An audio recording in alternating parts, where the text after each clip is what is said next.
Michelle with Michelle Loves Books. Welcome back to my channel. So I just read The Ballad of Songbirds and Snakes by Suzanne Collins. I'm sure that you guys already know what this is about. This is the prequel to the Hunger Games trilogy. So I will be giving my overall feelings about the book, and then I have a reading vlog to follow up. So this book follows Coriolanus Snow as he is a young man. He is an excellent student. He's also competing for a full ride to the university. This takes place around the 10th Hunger Games, and the dean of the school, I guess the dean of the school actually works closely with the game maker of that time. She decides to involve her students, assign them to, what do you call them? Assign them to the 24 kids that get chosen to participate in the Hunger Games. This is not coming out right. This is the first time that any of the kids in the Hunger Games get mentors. So you can kind of see how that evolved.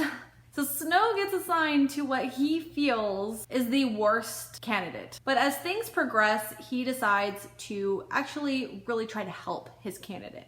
And some stuff happens. This was not only an origin story or a character development story about President Snow, but it references the origins of so many other things that make the Hunger Games what they were in the original trilogy, as well as some other things, which was really cool. I think that it's really important to note that this is not a novella. I was under the impression that it was like a little short novella. I mean, this is a big book. It's over 500 pages, and I believe it's longer than any of the books in the original trilogy. And actually, it is a full, solid story, and it's really nicely constructed. All of the details were really beautifully woven in versus just info dumped or added for the sake of dropping those Easter eggs. I think one thing that I was really apprehensive about, and I don't think I'm alone in this, about going into this book, was that it would be too political. Much like the final book in the series, it was definitely not the best addition to the trilogy. The way it wrapped it up, the last portion of the book was pretty entertaining. For a large majority of that last book, it wasn't the best time. So yeah, again, I was really kind of worried it was gonna be really too political or all about the war and the destruction of Panem, but it wasn't. It was a really nice, good balance. I think my favorite parts were the lessons on social behavior, chaos, brutality, and control, and also it was done and delivered in a much more philosophical sense, even more so than a political sense or a direct correlation to how it will apply to Snow in the political sense. I think I'm losing track. I hope you're following along. I found it far more interesting than solely relating it to the role of the president. We can already infer that he carries on those lessons into his future role as a president. This is a writing technique that I guess you can call it a writing technique that I really value in a writer, by the way. Another thing that I really, really liked, and I have to mention, are the songs. I think it was particularly surprising because I really don't like songs in books. I think it's because I literally have no tune or talent for making a tune to lyrics. I don't know how it should sound. It bugs me. Me and music are not a thing. I like music, but don't ever ask me to make music. So the fact that the musical bits in here, which there's a lot, I really liked them. And also, you might be able to tell where this is going since Katniss brings to the table some songs that her dad taught her or that are songs from her district. You get the origin story of those songs. So now we'll go ahead and get into the vlog portion. This is definitely something I really want to get better at, so I hope that you enjoy it. I really like the way that Piera does her reading vlogs. She shares like her reactions as she's reading. I really, really like that. So we're gonna try that because I really suck at vlogs. Let's do this. My husband just got me The Ballad of Songbirds and Snakes.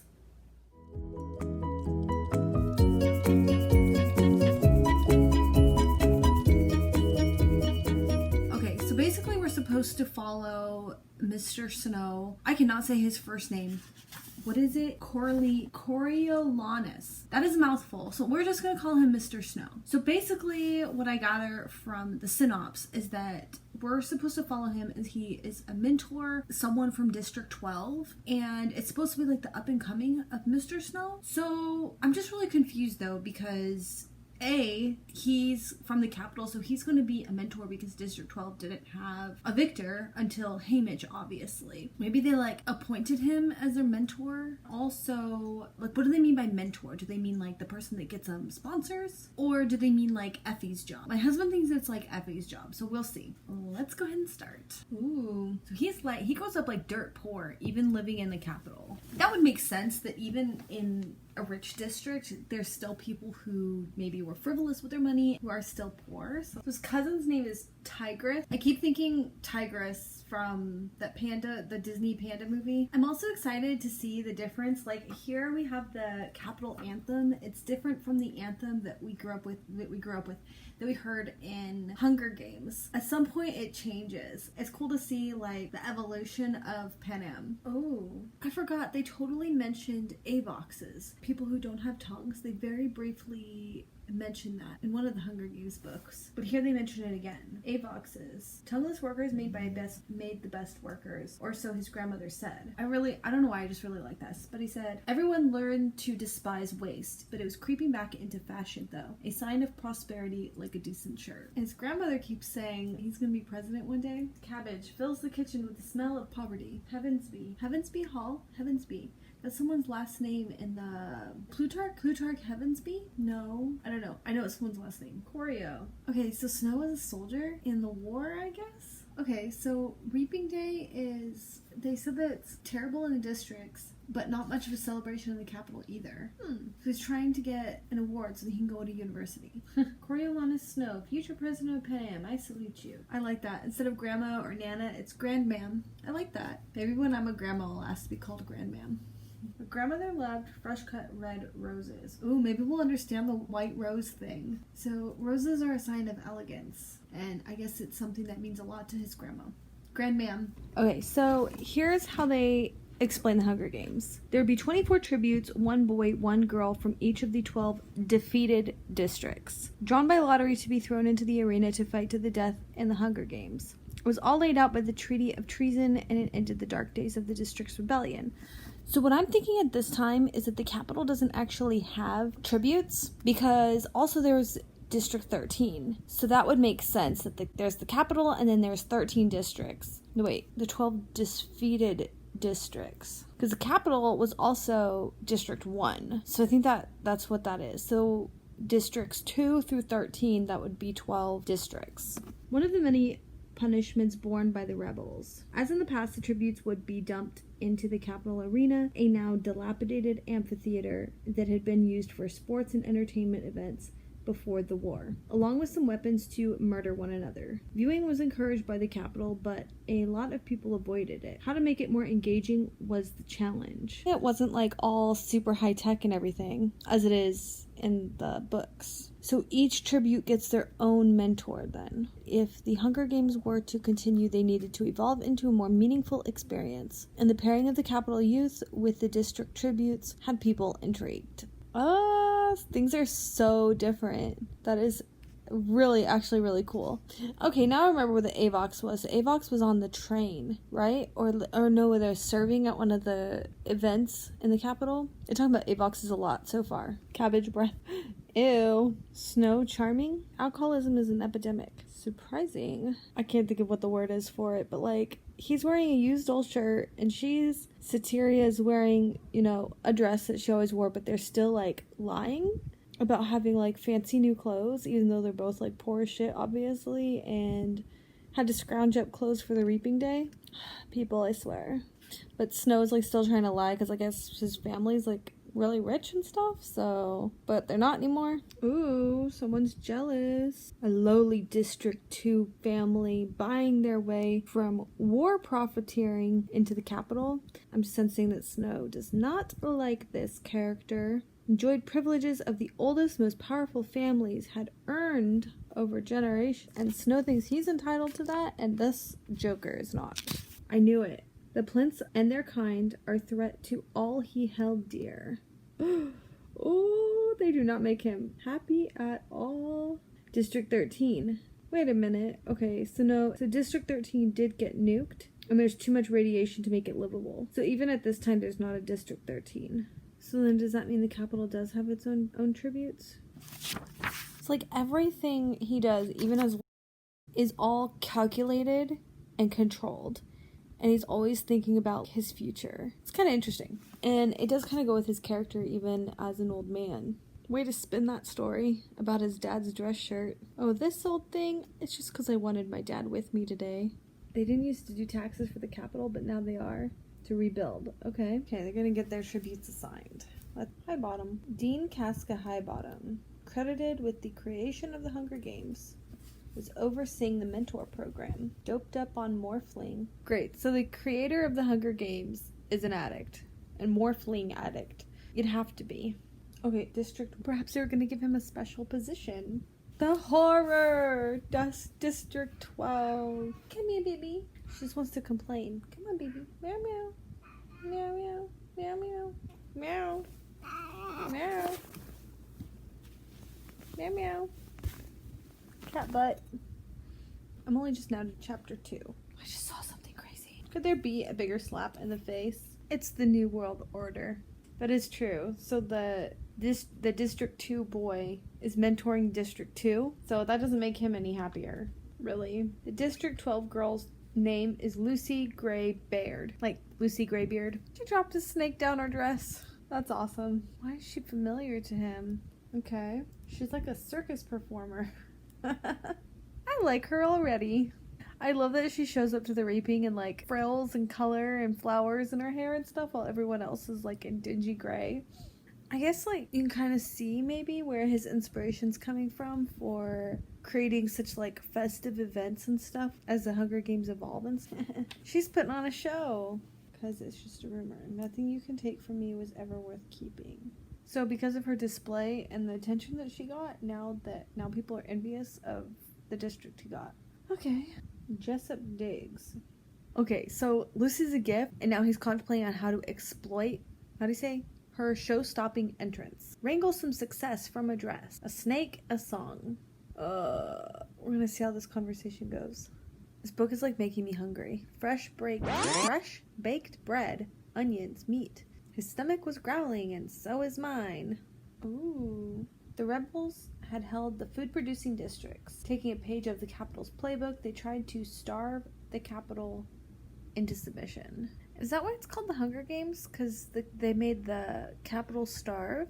Now they're talking about pie? No, I want pie. Ooh, he just got called out on his scroungy clothes. She's definitely crazy. Alright, the White Rose. The first sign of the White Rose is he's giving a long stem white rose to his tribute, Lucy, and it was his sister Tigress's idea. Oh, Corio is like, his cousin calls him Corio. That's like his nickname. I still like Snow better. Okay, so the roses are his grandmother's, and they're prized in the capital. He finds her confidence intimidating. She was terrifying. This little girl in a dress is terrifying. Not kill him on sight. Oh my god, that is so funny. However, they did say he said something when he first saw her prancing around on stage. It said that she was kind of attractive. So is there going to be some like love thing? Without a doubt, I think that this book is going to make us like sympathize with Snow and understand him. Or maybe it'll start that way and then corrupt him. Well, not really corrupt him. He's already corrupt in our eyes, but just saying, if people had someone to root for, they might be interested in watching the games. They don't go in the fancy trains. They go in the livestock cars. Oh, he actually feels bad for them. Just ate the rose petal. Oh my gosh, she's like silly. Ooh, she just called him a rebel. That word was poison. The usual rules didn't apply to her. Why is my eyebrow like got a slice in it? Okay, you know what? She reminds me a little bit of that one character. Good luck, gorgeous. She thought he was useless. Well, you kinda are. He was in the monkey house at the zoo. Getting in chapter 4 next. I don't know why it always takes me a couple chapters to like get into the rhythm of reading a new book. So I'm starting to get into that rhythm. But I'm like starving right now, so I'm gonna go get some food. Oh my goodness, it is already 8 o'clock. I got kind of distracted for quite a while, but I'm back to reading. I'm about 100 pages in, a little over 100 pages, and I was right. I think there's something blossoming between Lucy and Mr. Snow. She's definitely like, I think, changing his mind about people. Like, she's more human because of like her personality and stuff like that. So it's really cute. But they were literally just talking about like if they had met during different circumstances and kind of flirting. So okay, so here's the thing. Is we know that Snow has a granddaughter. At least that was mentioned in the movies. Cannot remember if that was mentioned in the books, but at least in the movies he has a granddaughter. So obviously he was married and had a child who had a child, right? But the only thing is that they said that District 12 did not have a victor ever until Haymitch. But maybe that's not entirely true. Maybe it's just because, like, obviously, if this is the 10th Hunger Games, I mean, that was 65 years. And then the one in the last Hunger Games was 75th. So it's 65 years of Hunger Games. Like, maybe some things got forgotten. Right now, they just throw a bunch of kids in an arena. There's nothing fancy about it. No, like, show. The academy is basically enlisting them, Snow and the other students, to basically come up with ideas to get people to watch the Hunger Games, and they're actually like designing the Hunger Games to be like the showstopper. I guess it's pretty interesting.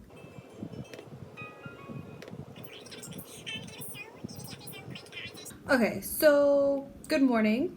It is Sunday. I have one video to edit. I already filmed it. I need to edit it because it's a 7 on Sundays video. I should have done it yesterday, but I was too busy reading. Yesterday I finished The Bell Jar, and then I obviously started Ballad of Songbirds and Snakes. It was such a mouthful of a title, but anyways, I'm just over 100 pages in. I'm really excited to get back into this. It is a pretty quick read. I just need to log some stuff in my bullet journal and edit that video, but it should be really quick, and then I'll be all set to read. Alright, yesterday I didn't read that much, maybe like 30 pages, so there was no point in updating anything. But today I've been reading a lot, and the games have just started. Oh my gosh.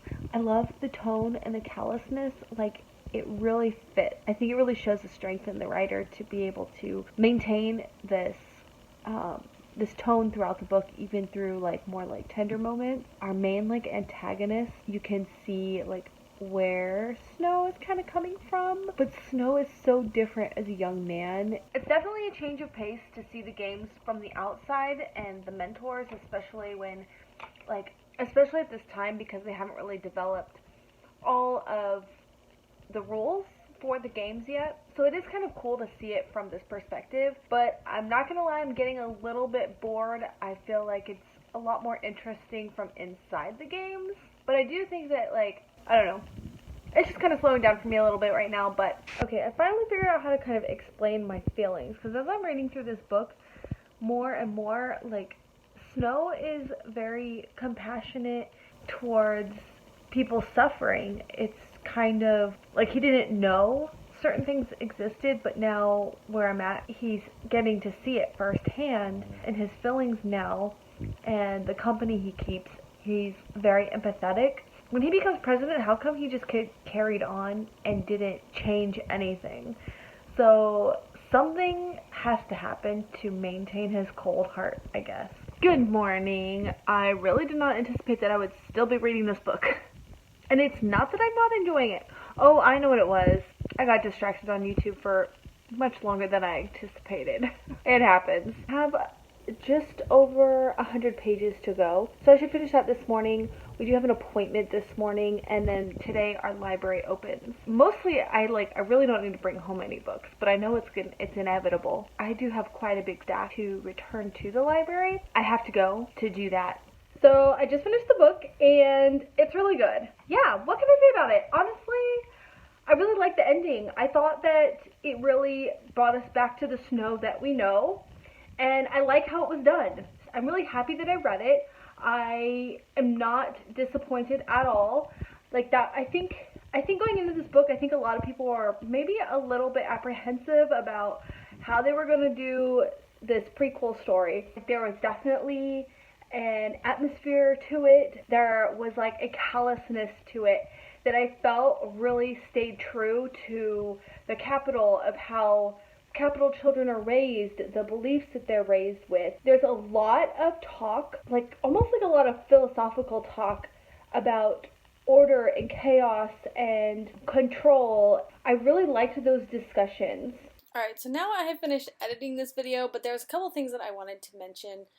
Sorry for the quaky camera, actually, hold on. First of all, the significance of the white rose. I thought that they didn't mention the significance of the white rose. His grandmam says that it's a sign of elegance, which we know is something that the Snows really value. I guess you'd have to ask Suzanne Collins herself. There was a group called the White Rose, and it was created in the 40s from students who attended the university in Munich, Germany, that were basically a quiet Nazi resistance group. In other words, a white rose could signify rebels, but then that doesn't really explain why he's always seen wearing a white rose in his lapel. Also, white roses are a symbol of honor, reverence. White roses in an arrangement are a symbol of or an expression of remembrance. If it was meant to be like a reference to the white rose group, it could make sense that Snow uses that rose as a threat when he leaves the white rose for Katniss to find. Almost like he knows that she is like part of this resistance. It could just mean that it's his signature, because I also forgot that his family was known for their white roses in the capital. So it could just be as simple as something like that. There could be no deeper meaning to it. So I'm just curious. He's also seen as wearing a white rose in his lapel all the time. I think that's what that's called, lapel. All the time whenever he is pictured. So if it has a connection to the White Rose group, then it might not that would not make sense exactly. And I believe that he believes in what he's doing to maintain order, that there would be chaos otherwise. But also, he really just likes his rich, luxurious lifestyle. He is very selfish about that, and I think that outweighs his honor, to be honest. And you can see that in the ending of this book. I'm sure that at least he believes he has honor and reverence. The last thing I wanted to mention was Lucy Gray. What happened to her? Like, I don't think that she died. She just disappeared. So my theory that maybe this lady is Lucy Gray. I think that she did run off and maybe she found District 13. I kind of have a feeling that this story is not done. I don't know. We'll see. But anyways, thank you for watching, and I'll see you next time. Bye.